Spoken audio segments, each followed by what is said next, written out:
Michigan is reportedly targeting Tennessee linebackers coach Brian Jean-Mary. This comes after Jerry Mack, the running backs coach, has left for the Jacksonville Jaguars. Looking at this from an analytical standpoint, I think there's a select group of coaches that Tennessee should worry about losing. Guys, I'm sorry, Brian Jean-Mary is not on that list. I don't know how y'all feel. I'm not like a good riddance, you're terrible type of guy, but I am like Brian Jean-Mary and Jerry Mack, those are not that hard to replace. And so I think that it's not Tim Banks, Glenn Ellerbe, or Rodney Garner. Those are the ones that I think you just can't lose whatsoever. Let me ask you, Jimmy, what do you make of that rationale? I don't think you want to lose any coaches, but I tend to agree with it. You definitely don't want to lose. I don't believe some of the other guys, but what are your thoughts on that rationale? I agree with Caleb.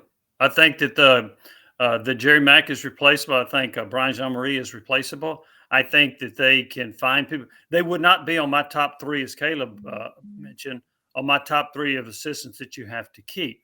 So, you don't want to lose them. And I know this is different, but Nick Saban lost an awful lot of assistant coaches, and he found somebody else and replaced him, and sometimes the replacement was better. Johnny Majors lost a heck of a lot of assistant coaches, and he found sometimes assistants is good or better. So I think there are a lot of good coaches out there. So that does not concern me as much as the NCAA possibilities. So what do you think is most easily replaceable about the two guys that they have lost? Is it the recruiting aspect of it, or is it the coaching aspect of it? Because one coaches coached running backs at Tennessee. I don't think that's an incredibly difficult position to coach. And the others, linebackers, weren't great. Yeah, so if I'm a running backs coach and I have, Jamal Lewis, Travis Stevens, Travis Henry, I'm a pretty good coach. So to me, it's the talent. Okay? Damn right you are. Yeah. Was that a shot at Randy Sanders, who was the running backs coach that year? No, it wasn't. And I think Randy was a good coach. I'll get off Randy. Absolutely. All right. Look at he's got a couple of national championship rings. All right. And Jimmy, I'm the one who wrote that he would be Philip Fulmer's replacement, interviewing him and his dad at a Cracker Barrel in Smyrna or something. But anyway, go ahead. Wow. Okay. 2005 circa. I didn't remember that one. Where were we? And then the linebackers. I just think the linebackers were kind of average. I didn't see anything special out of them. I don't know that I thought that the linebackers got better. I don't know that I thought Herring got much better. Carter, who was a freshman, I don't know that he got much better. I think the linebacker coach is replaceable, and I don't think you'd miss a beat. Here's the thing too: you get Kenan Peely back, and if he can stay healthy, to me that's more important than the linebacker coach. So Jimmy, we're all in agreement that for a running backs coach, you just need to be a recruiter. I mean, because literally, what do you coach a running back to do? Hey, take this ball and run for a touchdown. I mean, it's pretty simple. Linebacker coach, do you think it's more important for Tennessee to get a guy that develops talent, or to get another recruiter? Which one is more important for a linebackers coach? I'll take the recruiter. Yeah. You'll take the recruiter. And I think, I would. And I do think development of players is good, but I think you can take a guy that if he has limited skills, then you can coach him all you want. You may have just limited production. If I get a Carter in there, then who I think has a lot of ability. I think sometimes talent can overcoach average coaching. So I would take the recruiter, get me the best athletes on the field. And you don't have to be great at coaching them up. You just have to make sure they don't make mistakes. No, I agree with that. Jimmy's appearance brought to you in part by our friend Don Self. Customer service still matters. Your State Farm agent in the Chattanooga area. DonSelf.net, DonSelf.net. Everybody wants a deal, but what happens when you send that claim in? Called Don Self. Customer service still matters. DonSelf.net, right below DonSelf.net. Jimmy, do you think with the running back situation, I think we've all discussed Dylan Sampson, how he is not a great pass blocker, or he's blown some assignments, and that can get your quarterback blown up. So my question for you, was that more coaching, you believe, or is that more effort in wanting to put a hat on a man? Because sometimes that's an issue with running backs. They don't enjoy that part about it. But with the coaching departure now, I wonder if Tennessee could trade up in some sense. Well, with Sampson, to me, I think it's his size. He weighs, I don't know what they list him. He looks like he weighs 180 pounds. By the way, I think I made a mistake. I think I said last week that it was Sampson, or right against LSU, it was Sampson on the pass blocking down in Baton Rouge a couple of years ago. But I think Sampson's size hurts him.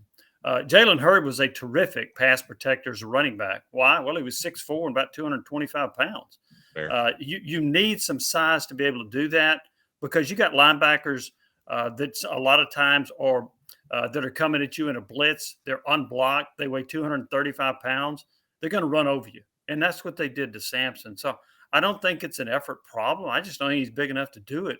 He needs to put on about 10 or 15 pounds, which Jalen Wright did. Wright was not a real good pass protector as a freshman. He got a lot better. He also got a lot bigger.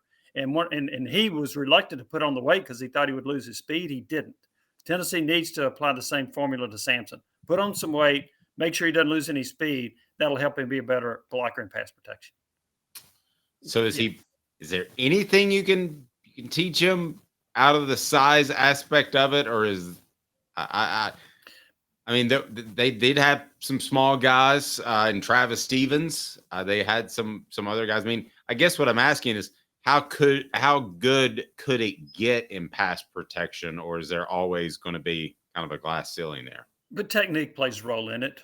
That's a part of it. I'm not going to sit there and tell you I know all the techniques that a running back needs to use to block a 235-pound linebacker that's coming on a blitz. It's scot-free.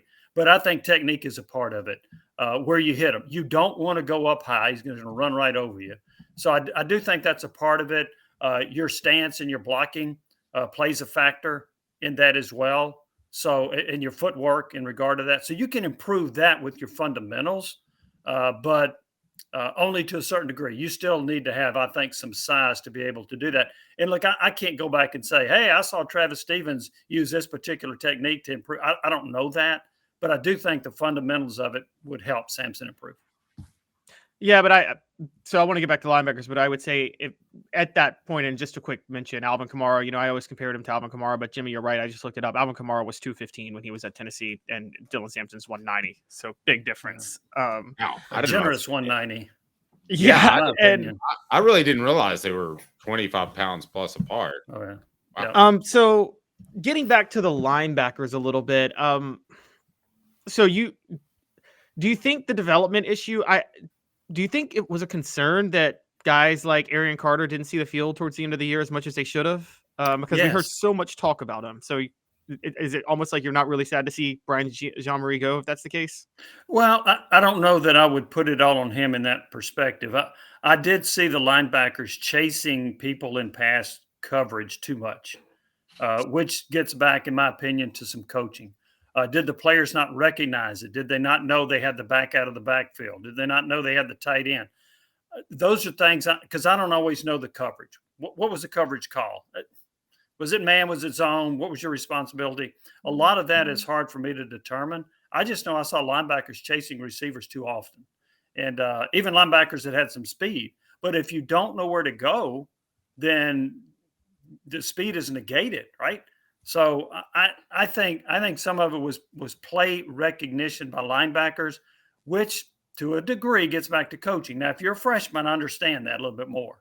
But it shouldn't happen, and it didn't often. But in Aaron Beasley, it should never happen to him. He was around 5 years. So, but I do think the coaching aspect of it plays a part in my thinking. So on our YouTube page, if you want to vote, do it now. Be sure to hit that like and subscribe button. The poll is, are you more worried about the NCAA or losing coaches? This is right down the middle. 52% NCAA is always bad. Can't lose coaches with 48%. So certainly give us a vote there, and we'll continue to keep an eye on that as that tends to fluctuate throughout the day.